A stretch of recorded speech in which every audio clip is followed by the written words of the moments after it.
Sir এই যে আপনার 12 লাখ টাকার পেন্টিং ঘোড়ায় ঘাস খাইতেছে দেখেন।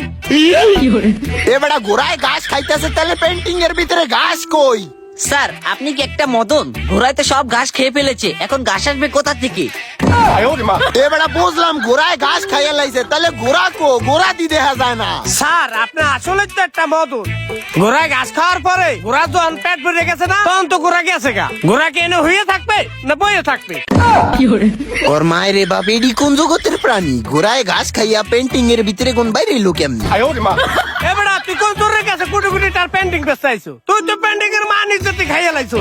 স্যার এটা কোটি কোটি টাকা হবে কিভাবে? এটা তো আমরা 200 টাকা দা কিনা। এই মিয়া সারেন আমার মুখ আটকে আপনি সত্যি কথা আটকাইতে পারবেন না। আমি হালাল ভাবে ব্যবসা করুন, বোঝেন নাই? 200 টাকা কিনে আনছি, তা কি হয়েছে? 12 লাখ টাকা বেচমু, দু একটা লাভ করুন না আমি। হালার করে হালায় 200 টাকার পেন্টিং 12 লাখ টাকায় বেচতে আইছে, কেমন তোর ওঠায় এখন?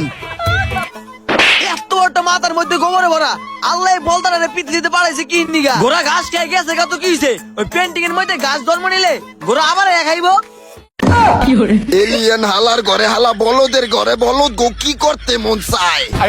পেন্টিং এর মধ্যে বলে ঘাস জন্ম নেবো, এই ঘাস আবার ঘোড়ায় খাইবো।